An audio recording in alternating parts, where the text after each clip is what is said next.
आओ આપણે ઉદ્ધાર તેમને આપવામાં આવે છે જેઓ અંત સુધી ધીરજ ધરે છે. ઉપદેશ શીર્ષક સાથે તે બધા કાર્યો વિશે વિચારવાનો થોડો સમય લઈએ જે પરમેશ્વર આ યુગમાં કરી રહ્યા છે. પ્રાચીન ચીનમાં જોઉ રાજવંશ વખતે જિયાંગ તૈગોંગ નામનો એક વ્યક્તિ રહેતો હતો. તે વ્યક્તિએ લગભગ 80 વર્ષની ઉંમર સુધી કોઈ સરકારી નોકરીનું પદ ધારણ ન કર્યું, પણ માત્ર નદી કિનારે માછલી પકડવામાં તેનું જીવન વિતાવ્યું. તેની પત્ની જીવનભર આ વિચારીને ખૂબ વ્યથિત હતી કે તેને તેના પતિનો સાથ આપવાનો છે, કેમ કે તે એટલો અયોગ્ય છે. ભલે તેણે તેનું કેટલું પણ સમર્થન કર્યું હોય, જિયાંગ તૈગોંગે ક્યારેય પણ સરકારી નોકરી મેળવવા માટે ક્યારેય નહોતું વિચાર્યું, પણ દિવસભર માછલી પકડવા જતો હતો. તે 80 વર્ષનો હોવાથી તેની પત્ની પણ ચોક્કસ વૃદ્ધાવસ્થામાં રહી હશે, પણ તે વૃદ્ધાવસ્થામાં પણ તેના પતિને છોડીને ચાલી ગઈ. ઠીક તે સમયે શાંગ રાજવંશના રાજાની ક્રૂરતાના કારણે જોઉ રાજવંશના રાજા વેને આ વિચારીને બૌદ્ધિકોને એકઠા કરવાનું શરૂ કર્યું. હવે શાંગ રાજવંશ પર હુમલો કરીને અને તેને જીતવાનો સમય છે. રાજા 3 દિવસની તૈયારી પછી જિયાંગ તૈગોંગને મળવા ગયા. રાજાએ મહેસૂસ કર્યું કે લોકોએ કહી વાતોની સરખામણીમાં જિયાંગ તૈગોંગ ઘણો વધારે અદ્ભુત વ્યક્તિ હતો. તેથી રાજાએ તેને તેની ઈચ્છા બતાવી અને સાંગ રાજવંશને જીતવા માટે જિયાંગ તૈગોંગને સેનાપતિ તરીકે નિયુક્ત કર્યો. લશ્કરી વ્યૂહરચના સાથે જે તેણે તેના જીવનકાળમાં પ્રાપ્ત કરી હતી, જિયાંગ તૈગોંગ લશ્કરનું સફળતાપૂર્વક નેતૃત્વ કરવામાં સક્ષમ હતો અને અંતમાં શાંગ રાજવંશને જીતી લીધું. યુદ્ધ સમાપ્ત થયા પછી રાજા વુએ વિચાર્યું, હું આ દેશમાં પ્રશાસનિક પ્રણાલીની સંરચના કેવી રીતે કરું જેથી હું આ વર્ષે વિશાળ ક્ષેત્ર પર સફળતાપૂર્વક શાસન કરી શકું. તેથી તેને સામંતી પ્રથાને લાગુ કરી, જ્યાં રાજ્યના ભાગ દરેક સામંતી દેશોને આપવામાં આવ્યા. આ રીતે બધા સામંત એક સાથે રાજ્યની દેખરેખ કરી શક્યા. આ રીતે રાજાઓ એવી પ્રશાસનિક પ્રણાલીની સંરચના કરવામાં સક્ષમ થઈ શક્યો જે વિદેશી દુશ્મનો સામે રાજ્યની રક્ષા કરી શકે છે. જ્યારે તેણે શાંગ રાજવંશને જીતવામાં સૌથી વધારે યોગદાન આપનાર વ્યક્તિ વિશે વિચાર્યું તો તે જિયાંગ તૈગોંગ હતો. તે કારણે રાજા વુએ જિયાંગ તૈગોંગને ક્વી રાજવંશનો રાજા બનાવ્યો. અચાનક જિયાંગ તૈગોંગ ક્વી રાજવંશનો પહેલો રાજા બની ગયો. રાજા બન્યા પછી તે તેના અધીનસ્થો સાથે વિજયી રૂપથી ક્વી તરફ આગળ વધ્યો. જિયાંગ તૈગોંગની પત્ની, જેણે તેને છોડી દીધો હતો, તેણે વિચાર્યું, મારા પતિ રાજા બન્યા હોવાથી તો હું હવે રાણી બની ચૂકી છું. તો તે ખુશીથી નાચવા લાગી અને શાહી જુલસને આ કહેતા રોકી દીધું, હું તમારી પત્ની છું જેણે લગભગ 80 વર્ષો સુધી તમારી સેવા અને સમર્થન કર્યું છે. તે તેને તેની પત્ની તરીકે સ્વીકાર કરવા માટે કહી રહી હતી. ત્યારે જિયાંગ તૈગોંગે તેના સેવકોને પાણીનો એક વાટકો લાવવાનો આદેશ આપ્યો. અચાનક તેણે પાણીને જમીન પર રેડી દીધું અને તેણે કહ્યું, જો તું પાણીને પાછું વાટકામાં પાછું લાવી શકે છે તો હું તને મારી પત્ની તરીકે સ્વીકાર કરીશ. બધા લોકો, શું કોઈ પાણીને પાછું વાટકામાં લાવી શકે છે? ના, આ તેની પત્ની તરીકે તેની સ્થિતિની જેમ જ છે. તેણે અંત સુધી ધીરજ ન રાખી હોવાથી તેથી તેણે રાજ્યની રાણી બનવાનો ગૌરવશાળી પદ પ્રાપ્ત કરવાની તક ગુમાવી દીધી. પછીથી જિયાંગ તૈગોંગે ક્વી રાજવંશના રાજા તરીકે તેની સંપ્રભુ શક્તિને મજબૂત કરવા માટે વારસદાર પામવો હોવાથી તો તે રાણી તરીકે એક નવી પત્નીને લાવ્યો અને તેનું રાજ્ય સામંતી દેશોમાં સૌથી શક્તિશાળી રાજ્યોમાંથી એક બની ગયું. હું આ વાર્તા તમારી સાથે એટલે વહેંચી રહ્યો છું કે તેની 80 વર્ષની ઉંમર સુધી તેની પત્નીએ ધીરજ રાખી. જો તેણે થોડું વધારે સહન કર્યું હોત તો તે ઘણી સારી વસ્તુઓની ભાગીદાર હોત. તે થોડું વધારે સહન ન કરી શકી હોવાથી તેથી તેણે શાહી પદ પ્રાપ્ત કરવાની તક ગુમાવી દીધી. જેમ એસાવના કિસ્સામાં થયું, તેણે તેનો પ્રથમ જનિતનો અધિકાર ખોવી દીધો હતો. આ દુનિયામાં પણ આ પ્રકારના ઘણા કિસ્સા છે. જો આપણે આપણા વિશ્વાસના જીવનમાં અંત સુધી ધીરજ ન રાખીએ પણ વચ્ચે જ હાર માની લઈએ તો આપણે સ્વર્ગના શોભાયમાન, શાનદાર અને ગૌરવશાળી રાજ્યમાં પ્રવેશ કરવામાં સક્ષમ નહીં હોઈએ. તેથી ભલે આપણી પર કેટલી પણ મુશ્કેલીઓ કેમ ન આવે, આપણે અંત સુધી ધીરજ ધરવાનો વિશ્વાસ રાખવો જોઈએ. હવે આપણો શત્રુ શૈતાન વિભિન્ન કાવતરા, દુર્ભાવનાપૂર્ણ અસત્ય અને નિંદનીય ટિપ્પણીઓ જેવી દુષ્ટ અફવાઓને રચીને પરમેશ્વરના લોકોને અંત સુધી તેમનો વિશ્વાસ બનાવી રાખવાથી રોકી રહ્યો છે. ભલે આપણે તે અફવાઓને સાંભળીએ છીએ તો પણ જો આપણે તે દર્દ અને પીડા વિશે વિચારીએ જે પિતા અને માતાને સહન કરવી પડે છે, તો આપણે તે બધા પર વિજય મેળવી શકીએ છીએ અને અંત સુધી દ્રઢતાથી ઊભા રહી શકીએ છીએ. દુર્ભાગ્યથી અમુક આત્માઓ નષ્ટ થઈ જાય છે કેમ કે તે અફવાઓ વિશે ઉત્સુક છે. તેમને ઉદ્ધાર આપવામાં આવે છે. જેઓ અંત સુધી ધીરજ ધરે છે. પિતાએ આપણને આ શીખવ્યું છે. જ્યારે આપણા વિશ્વાસની વાત આવે છે તો બાઇબલમાં ઘણી બધી શિક્ષાઓ છે.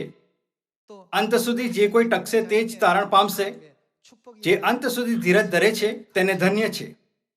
આ યુગમાં આપણે આ વિચારીને કે કોણ ધન્ય છે અને કોણ દયનીય છે, ક્યારેય પણ આપણો વિશ્વાસ ન ખોવો જોઈએ અને ન તેની પર હાર માનવી જોઈએ. આ પૃથ્વી પર પરમેશ્વરે સિયોનને આપણા ઉદ્ધાર માટે છેલ્લું શરણ સ્થાન માટે પસંદ કર્યું છે. જો કે ઘણા બધા લોકો સિયોન છોડી દે છે. તે સિયોનથી અલગ થઈને ભૂલથી વિચારે છે કે તેમની પાસે હજી પણ ઉદ્ધાર છે. આ ખૂબ દુર્ભાગ્યપૂર્ણ છે કે તેમની પાસે આ પ્રકારના વિચાર છે. જેમ જિયાંગ તૈગોંગની પત્નીની વાર્તામાં છે, અમુક લોકો વિચારી શકે છે જો હું સિયોન છોડી દઉં તો શું જીવન ઉત્તમ નહીં હોય? તે ક્યારેય ઉત્તમ નથી હોઈ શકતું. પૃથ્વી અને પૂરા બ્રહ્માંડ પર કોણ શાસન કરે છે? દરેક યુગમાં બધા ઇતિહાસનું સંચાલન અને નેતૃત્વ કોણ કરે છે? ક્યારેક ક્યારેક લોકો તેમના હોઠોથી સ્વીકાર કરે છે અને સ્વીકાર કરે છે કે આ બધું પરમેશ્વર કરે છે, પણ તેઓ તેમના હૃદયમાં પૂર્ણ રીતે નથી માનતા. જો તેઓ તેમના હૃદયમાં પૂર્ણ રીતે નથી માનતા તો તેઓ તેમના વિશ્વાસને ત્યાગવાનો એક મૂર્ખતાપૂર્ણ કાર્ય કરે છે. પછી સિયોનને કોણે સ્થાપિત કર્યું? જ્યાં પરમેશ્વરનું સત્ય જોવામાં આવે છે. આવો આપણે ગીતશાસ્ત્ર અધ્યાય 102 પર જઈને તેનો જવાબ શોધીએ અને પરમેશ્વરના તે વચનને જોઈએ જેમણે આપણને સિયોનને ક્યારેય ન છોડવા માટે કહ્યું. ગીતશાસ્ત્ર અધ્યાય 102 વચન 16. કેમ કે યહોવાએ સિયોનને બાંધ્યું છે અને પોતાના ગૌરવથી તે પ્રગટ થયા છે. વચન 17. તેમણે લાચારની પ્રાર્થના પર લક્ષ્ય લગાડ્યું છે અને તેઓની પ્રાર્થનાની અવગણના કરી નથી. આ વાત તો આવનાર પેઢીને માટે લખવામાં આવશે. જે લોકો ઉત્પન્ન થનાર છે તેઓ યાહની સ્તુતિ કરશે, કેમ કે તેમણે પોતાના ઉચ્ચ પવિત્ર સ્થાનમાંથી જોયું છે. આકાશમાંથી યહોવાએ પૃથ્વીને નિહાળી જેથી તે બંદીવાનના નિશાસા સાંભળે તથા મરણના સપાટામાં સપડાયેલાને છોડાવે, કે સિયોનમાં યહોવાનું નામ તથા યરૂશલેમમાં તેમની સ્તુતિ પ્રસિદ્ધ કરવામાં આવે. તે વખતે યહોવાની સેવા કરવા માટે લોકો તેમજ રાજ્યો પણ એકઠા થશે. અહીં આ કહેવામાં આવ્યું છે કે પરમેશ્વર સિયોનને ફરી બાંધશે. સિયોનને ફરી બાંધવાનો અર્થ તેને પહેલીવાર સ્થાપિત કરવું નથી. પરમેશ્વરે સિયોનને પહેલેથી જ બાંધ્યું છે પરંતુ તે નષ્ટ થઈ ગયું. તેથી બાઇબલ આ વાતની સાક્ષી આપે છે કે પરમેશ્વર એકવાર ફરી સિયોનને બાંધશે. તેથી અંગ્રેજી બાઇબલમાં રીબિલ્ટ શબ્દનો ઉપયોગ કરવામાં આવ્યો છે. પરમેશ્વરે સ્પષ્ટ રૂપથી કહ્યું કે તે સિયોનને ફરી બાંધશે. જ્યારે બાઇબલ આ વાતની સાક્ષી આપે છે કે પરમેશ્વર સિયોનને ફરી બાંધશે તો તેનો અર્થ છે કે તે તેને ફરી સ્થાપિત કરવા માટે શરીરમાં બીજી વાર આવશે. કેમ કે સિયોન જેને તેમણે તેમના પહેલા આગમન પર સ્થાપિત કર્યું નષ્ટ થઈ ગયું હતું.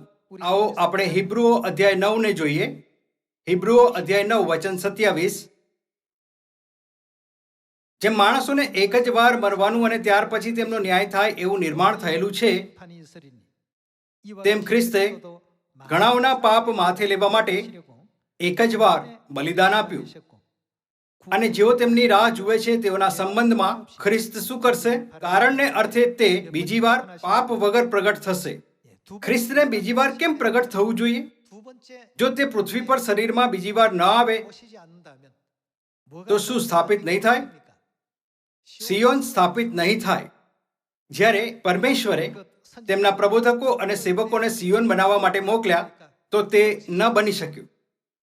તેથી હજકીએલની ભવિષ્યવાણી પ્રમાણે હું પોતે મારા ઘેટાનું પોષણ કરીશ ને હું તેમને સુવડાવીશ. પરમેશ્વર સ્વયં ઘેટા પાળક તરીકે પૃથ્વી પર આવ્યા.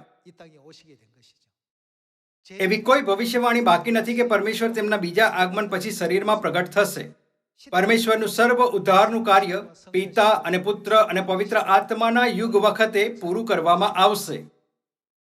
3 યુગો પછી જ્યારે પરમેશ્વર પિતા, પુત્ર અને પવિત્ર આત્માની ભૂમિકા નિભાવીને આપણા ઉદ્ધારને પૂરું કરે છે તો માનવ જાતિ માટે ઉદ્ધાર પ્રાપ્ત કરવાનો કોઈ બીજો અવસર નથી. જ્યારે પરમેશ્વર અંતિમ યુગમાં પ્રગટ થાય છે, જે પવિત્ર આત્માનો યુગ છે, તો તે સિયોનનું શું કરશે જે નષ્ટ થઈ ગયું છે?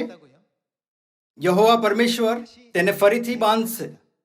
બાઇબલ શીખવે છે કે ભલે પરમેશ્વરે સિયોનને ફરી બાંધ્યું જે નષ્ટ થઈ ગયું હતું, જો આપણે સિયોનમાં નથી રહેતા અથવા સિયોનને છોડી દઈએ છીએ તો આપણે પવિત્ર આત્માના આ યુગમાં આપણને આપવામાં આવેલ ઉદ્ધારમાં ક્યારેય પણ ભાગ નથી લઈ શકતા. આવો આપણે યર્મિયા અધ્યાય 4 ખોલીએ.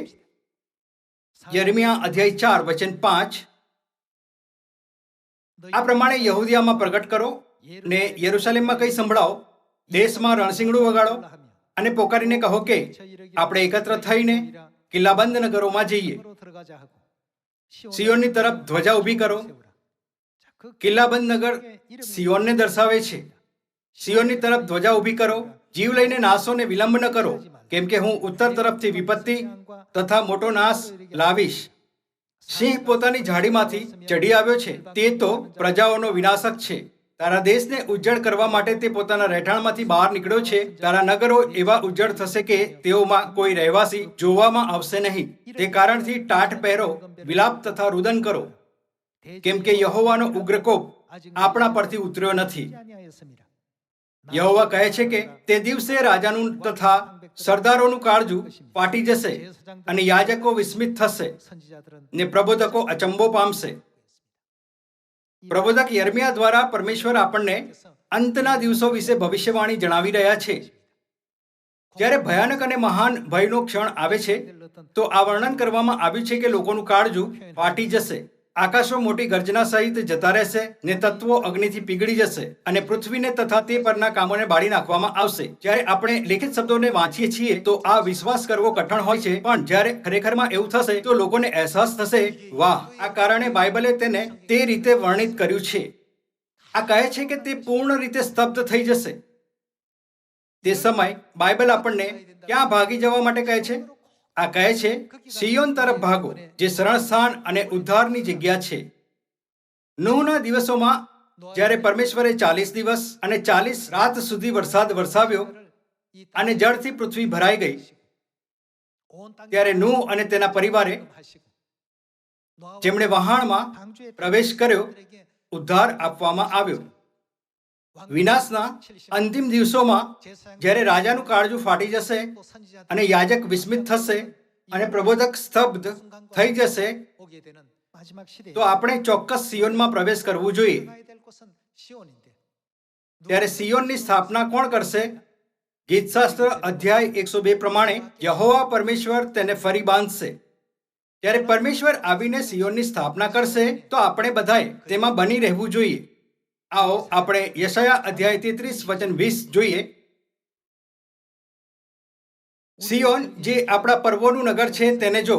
તારી આંખો યરૂશાલેમને વિશ્રામના નિવાસસ્થાન જેવું, જે તંબુ ઉખેડવામાં આવશે નહીં. આ કહે છે કે સિયોન ક્યારેય ઉખેડવામાં આવશે નહીં. આ સત્ય છે જેને બદલી નથી શકાતું. આ એટલે છે કેમ કે પરમેશ્વરે સિયોનને સ્થિર કર્યું અને તે ત્યાં આપણી સાથે રહે છે. જેની મેઘો સર્વકાળ માટે કઢાશે નહીં ને જેની સર્વ દોરીઓ તૂટશે નહીં, તેવા તંબુ જેવું જોશે. ત્યાં તો યહોવા જે મહિમાવાન છે, એટલે પરમેશ્વર તે આપણી સાથે હશે. જગ્યા જ્યાં પરમેશ્વર તેમના લોકોની સાથે રહે છે તે સિયોન છે. તેથી લોકો દ્વારા બનાવવામાં આવી નિંદનીય અફવાઓના કારણે આપણે સિયોનને ક્યારેય ન છોડવું જોઈએ અથવા સત્યને ન છોડવું જોઈએ. જ્યારે આપણે પ્રથમ ચર્ચના ઇતિહાસને જોઈએ છીએ તો ફરોશીઓ, શાસ્ત્રીઓ અને ધાર્મિક નેતાઓએ ઈસુ ખ્રિસ્તને કેટલા સતાવ્યા અને અડચણો નાખી. તેમણે કહ્યું, શું નાઝરેતમાંથી કંઈ સારું નીકળી શકે?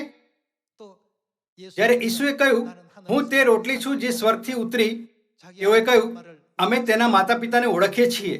હવે આ કેવી રીતે કહે છે હું સ્વર્ગથી ઉતર્યો છું? વારંવાર તેઓએ લોકોને ઉકસાવીને અને તેમને સત્ય પર વિશ્વાસ કરવાથી રોકીને અડચણો નાખી, બદનામી કરી અને ઉદ્ધારના તે સત્યનો વિરોધ કર્યો જે ઈસુ બધી માનવજાતિને બચાવવા માટે પ્રચાર કરી રહ્યા હતા. વચન 21, ત્યાં એટલે સિયોનમાં તો યહોવા જે મહિમાવાન છે તે આપણી સાથે હશે. તે પહોળી નદીઓ તથા નાળાને સ્થાને થશે. શત્રુની હલેસાવાળી નાવ તેમાં જનાર નથી, ને શોભાયમાન વહાણ તેની પાર જનાર નથી. કેમ કે યહોવા આપણા ન્યાયાધીશ, યહોવા આપણા નિયંતા, યહોવા આપણા રાજા છે, તે આપણને તારશે. પરમેશ્વર આપણો ઉદ્ધાર ક્યાં કરશે? પરમેશ્વર સિયોનમાં આપણો ઉદ્ધાર કરશે. આ કારણે બાઇબલમાં લખ્યું છે, ઉદ્ધાર સિયોનથી પ્રગટ થશે અને સિયોનમાંથી ઉદ્ધાર કરનાર આવશે. પરમેશ્વરે સિયોનને પ્રબોધકો દ્વારા સ્થાપિત ન કર્યું, ન તો તેમણે તેમના સેવકો અથવા સ્વર્ગદૂતોને મોકલીને તેમનું કાર્ય પૂરું કર્યું. તે કઈ જગ્યા છે જેને પરમેશ્વરે સ્વયં સ્થાપિત કરી હતી જ્યારે તે આ પૃથ્વી પર આવ્યા હતા? તે સિયોન છે. તેનો અર્થ છે કે સિયોન પર હાર માનવી અથવા સિયોનને છોડવું, જેને સ્વયં પરમેશ્વરે સ્થાપિત કર્યું હતું, પરમેશ્વરને છોડવા સમાન છે. તેથી આપણે સિયોન પર ક્યારેય હાર ન માનવી જોઈએ અને ન તો તેને છોડવું જોઈએ. વચન 24, હું માંદો છું એવું કોઈ પણ રહેવાસી કહેશે નહીં. તેમાં એટલે સિયોનમાં વસનાર લોકની દુષ્ટતા માફ કરવામાં આવશે. પરમેશ્વર સિયોનમાં પાપોની ક્ષમાનો અનુગ્રહ પણ પ્રદાન કરે છે. આપણે અંત સુધી સિયોનમાં રહેવું જોઈએ. શું આપણે સિયોનના સભ્યોએ બાઇબલની ભવિષ્યવાણીઓનું પાલન કરતા અંત સુધી એક સાથે ન રહેવું જોઈએ? આવો આપણે યશાયા અધ્યાય 4 પર એક નજર કરીએ. યશાયા અધ્યાય 4 વચન 2, તે દિવસે ઇઝરાયેલના બચેલાને માટે યહોવાએ ઉગાડેલો અંકુર સુંદર તથા તેજસ્વી ને ભૂમિની પેદાશ ઉત્તમ તથા શોભાયમાન થશે. સિયોનમાં તથા યરૂશલેમમાં રહી ગયેલો શેષ એટલે યરૂશલેમમાંના જીવતાઓમાં નોંધાયેલો દરેક જણ તે કઈ મહિમા મેળવશે? તે પવિત્ર કહેવાશે. જ્યારે સોનાના કાચા ધાતુથી સોનું નીકાળવામાં આવે છે ત્યારે બધી અશુદ્ધિઓને દૂર કરવા માટે તેને ભઠ્ઠીમાં ગરમ કરવામાં આવવું જોઈએ. શુદ્ધ સોનું બનવા સુધી અશુદ્ધિઓને ગાળવા માટે તેને વારંવાર શુદ્ધિકરણ અને ગાળવાની પ્રક્રિયાથી પસાર થવું પડે છે. જે સોનું અંત સુધી રહે છે તે જ શુદ્ધ હશે. તે જ રીતે બાઇબલ કહે છે, સિયોનમાં તથા યરૂશલેમમાં રહી ગયેલો શેષ એટલે યરૂશલેમમાંના જીવતાઓમાં નોંધાયેલો દરેક જણ પવિત્ર કહેવાશે. જ્યારે આપણે વિશ્વાસના માર્ગ પર ચાલીએ છીએ તો આપણને ક્યારેક એવું મહેસૂસ થઈ શકે છે કે આપણી આત્મિક યાત્રા નીરસ છે. જેમ ઇઝરાયેલીઓને અરણ્યમાં તેમની 40 વર્ષની યાત્રા દરમિયાન મહેસૂસ થયું હતું, એવું લાગે છે કે આપણે એક જ પ્રકારનું જીવન વારંવાર અનુભવ કરીએ છીએ જે વર્ષ દર વર્ષ ચાલુ રહે છે. જિયાંગ તૈગોંગની પત્ની સાથે પણ એવું જ હતું. તે તેની સાથે 80 વર્ષની ઉંમર સુધી સાથે રહી હોવાથી તો તેણે પૂર્ણ હૃદયથી લાંબા સમય સુધી તેની સેવા કરી હશે. કદાચ આજે તેને કોઈ પ્રકારની સરકારી નોકરી મળશે.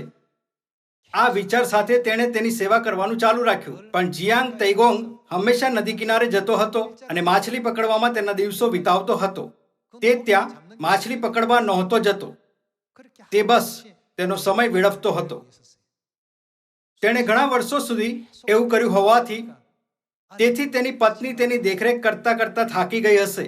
જો કે આ રીતે તેની વાર્તા સમાપ્ત થઈ ગઈ.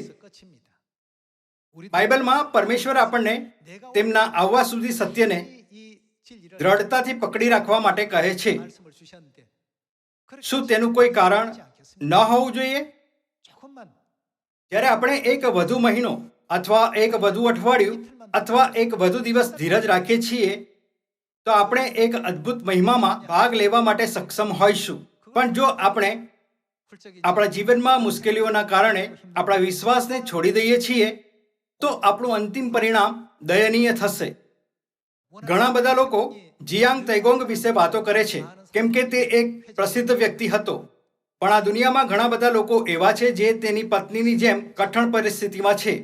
તેથી આપણી માટે આ જરૂરી છે કે આપણે યોગ્ય વિશ્વાસ સાથે અંત સુધી ધીરજ ધરીએ. ક્યારેક આપણે આપણી આજુબાજુના લોકોથી જેમને સત્યની યોગ્ય સમજ નથી હોતી અથવા જેમણે સત્યને દગો આપ્યો છે ઘણી બધી બદનામી સાંભળી શકીએ છીએ. પણ આપણા વિશ્વાસનું ધોરણ પરમેશ્વરનું વચન હોવું જોઈએ. જ્યાં સુધી આપણી પાસે પરમેશ્વરના વચન પ્રમાણે જીવવાનો દ્રઢ સંકલ્પ એટલે સાચું ધોરણ છે ત્યાં સુધી આપણી માટે કોઈ પણ નિંદનીય અફવાઓથી બીવા અથવા હલવાનું કોઈ કારણ નથી. શું તમને એવું નથી લાગતું? આવો આપણે પ્રકટીકરણ અધ્યાય 3 જોઈએ. અધ્યાય 3 વચન 10. તે મારા ધૈર્યનું વચન પાળ્યું છે. તેટલા જ માટે પૃથ્વી પર રહેનારાઓની કસોટી કરવા માટે કસોટીનો જે સમય આખા સંસાર પર આવનાર છે તેનાથી હું પણ તને બચાવીશ. હું વહેલો આવું છું. તારે જે છે તેને શું કરવું જોઈએ? તું વળગી રહે. એવું એટલે છે કેમ કે શૈતાન ચોક્કસપણે એક એવી સ્થિતિ ઉત્પન્ન કરશે જ્યાં તમે જે કંઈ તમારી પાસે છે તેને વળગી નથી રહી શકતા.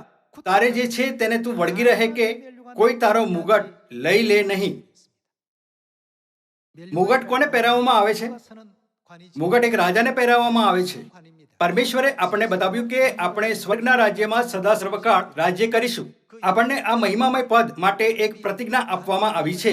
જો કે જો આપણે વિચારીએ છીએ મેં આ ભારે મુગટને લાંબા સમય સુધી પહેર્યો છે પણ હવે હું તેનું વજન સહન નથી કરી શકતો, હું તેને કોઈ બીજાને આપી દઈશ, ત્યારે આપણે એસાવની જેમ થઈ જઈશું જેણે તેના પ્રથમ જનિતનો અધિકાર યાકૂબને વેચી દીધો. તેથી પરમેશ્વરે આપણને કહ્યું હું વહેલો આવું છું. તારે જે છે તેને તું વળગી રહે કે કોઈ તારો મુગટ લઈ લે નહીં. પછી શું એવી કોઈ સ્થિતિઓ નહીં હોય જે આપણને આ મુગટને છોડી દેવાનું કારણ હશે? એવી સ્થિતિઓ કોણ ઉત્પન્ન કરશે? તે શૈતાન છે. તે આપણને વિશ્વાસ ખોવા, સત્ય વિશે શંકા કરવા અથવા તેને ત્યાગવા માટે પરિસ્થિતિનું નિર્માણ કરે છે. શૈતાન આપણને સાંસારિક બાબતોને સત્યથી વધારે આકર્ષક બતાવવાના દ્વારા પણ છેતરે છે જેથી આપણે તેમને વધારે મહત્વપૂર્ણ સમજીએ. તેથી બાઇબલ કહે છે શૈતાન ગરજનાર સિંહની જેમ કોઈ મળે તેને ગળી જવાને શોધતો ફરે છે. શૈતાન હંમેશા તકની શોધમાં રહે છે. આવો આપણે 1 પિતર અધ્યાય 5 વચન 6 જોઈએ. એ માટે ઈશ્વરના સમર્થ હાથ નીચે તમે પોતાને નમાવો કે તે તમને યોગ્ય સમયે ઉચ્ચ પદે મૂકે. તમારી સર્વ ચિંતા તેમના પર નાખો કેમ કે તે તમારી સંભાળ રાખે છે. સાવચેત થાઓ, જાગતા રહો કેમ કે તમારો વેરી શૈતાન ગાજનાર સિંહની જેમ કોઈ મળે તેને ગળી જવાને શોધતો ફરે છે. તમે વિશ્વાસમાં દ્રઢ રહીને તેની સામા થાઓ કેમ કે પૃથ્વી પરના તમારા ભાઈઓ પર એ જ પ્રકારના દુઃખો પડે છે તે તમે જાણો છો.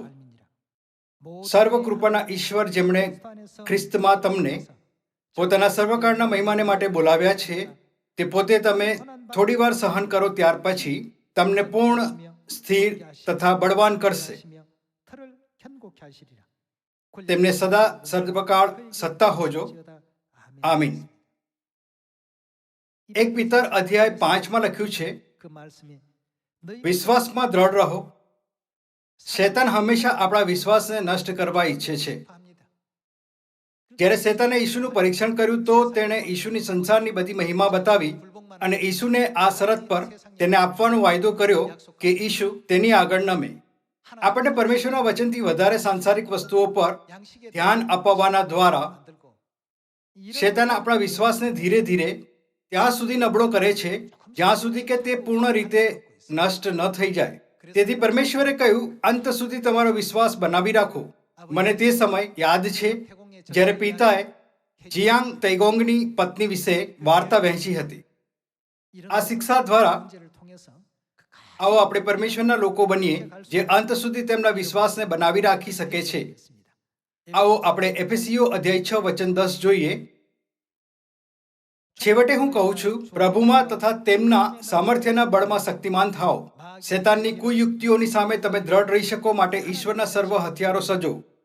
શેતાન સતત આપણી આંખોને લલચાવવાવાળી વસ્તુઓથી આપણી આત્માને ગળી જવા અને નષ્ટ કરવા માટે દરેક પ્રકારની ધૂર્ત ચાલાકી કરે છે.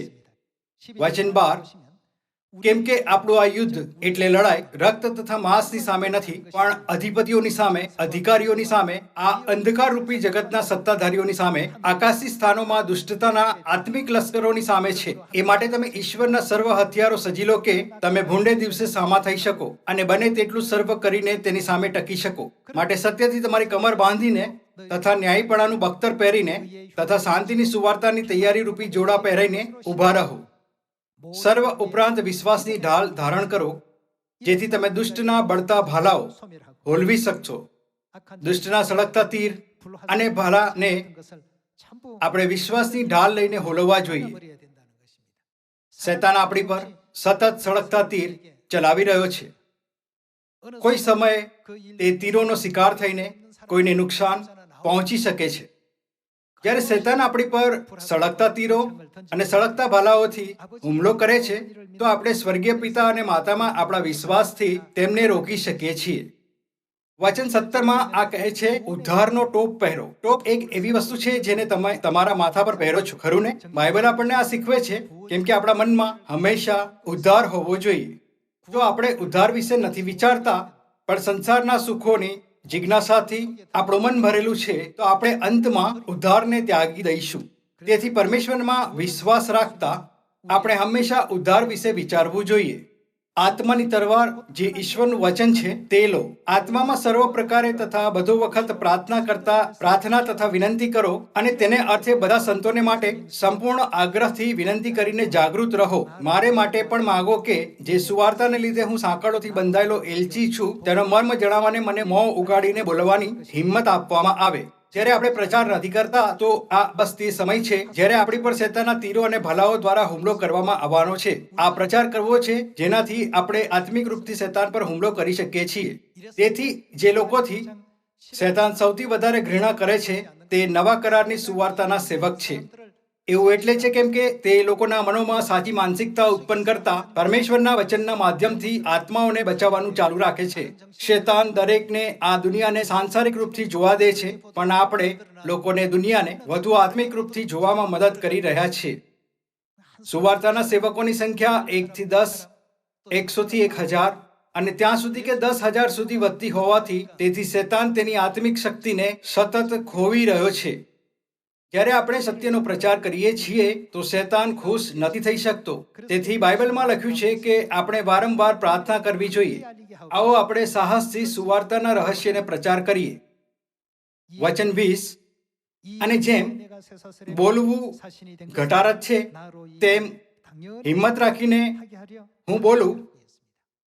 માત્ર આ લોકો જ અંત સુધી ધીરજ રાખવામાં સક્ષમ છે. આ પૃથ્વી પર પિતાએ આપણને જે છેલ્લા શબ્દો આપ્યા હતા તે હતા, હવે આપણી પાસે કરવા માટે બીજું કંઈ વધ્યું નથી. પરમેશ્વરના વચનને મહેનતથી પ્રચાર કરો. મને તેમના છેલ્લા શબ્દો યાદ છે. તે પિતાના શબ્દો હતા જે મેં છેલ્લા ફોન કોલ પર સાંભળ્યા હતા. આ દુનિયામાં હજી પણ ઘણી બધી આત્માઓ પરમેશ્વરનું સત્ય અને સિયોનને જાણ્યા વગર ભટકી રહી છે. આપણે તે આત્માઓને એકલી ન છોડવી જોઈએ. તેના બદલે અનંત જીવનના સત્યમાં તેમની દોરવણી કરવી જોઈએ. હવે શૈતાનની શક્તિ નબળી થઈ ગઈ હોવાથી તો લોકો પરમેશ્વર પાસે પાછા ફરવામાં સક્ષમ છે. આવો આપણે બધા જાગીએ. આપણને વિશ્વાસની આ દોડને અંત સુધી સમાપ્ત કરવા માટે દ્રઢ સંકલ્પની જરૂર છે. એવા ઘણા લોકો છે જે તેમનો વિશ્વાસ છોડી દે છે. અમુક લોકો હાર માની લે છે કેમ કે તેઓ મુશ્કેલીઓ પર વિજય નથી મેળવી શકતા, અને બીજા હાર માની લે છે કેમ કે તેઓને લાગે છે કે તેમનું વિશ્વાસનું જીવન નીરસ થઈ ગયું છે. આ પૃથ્વી પર આપણે જે પરીક્ષાઓ અને મુશ્કેલીઓમાંથી પસાર થઈ રહ્યા છે તે અસ્થાયી છે, પણ આપણા વિશ્વાસનું છેલ્લું પરિણામ અનંત હશે. અનંતનો અર્થ છે કે તે સદા સર્વકાળ માટે રહેશે. આપણે નર્કના ખાડામાં નહીં પડીએ જ્યાં પીડા નથી રોકાઈ શકતી, પણ આપણે પરમેશ્વરના રાજ્યમાં એટલે આનંદ, મહિમા અને ખુશીની દુનિયામાં પ્રવેશ કરીશું. તે દુનિયામાં જેને પરમેશ્વરે આપણી માટે બનાવી છે, આપણે રોજ દરરોજ આનંદનો અનુભવ કરીશું. આપણે સ્વર્ગીય આશીર્વાદો અને અનંત જીવન પર આનંદિત થઈશું, જેને પરમેશ્વરે આપણી માટે સદા સર્વકાળ માટે તૈયાર કર્યું છે. આપણને ત્યાં જવાથી રોકવા માટે શૈતાન ગાજનાર સિંહની જેમ આપણી નબળાઈઓ પર હુમલો કરે છે.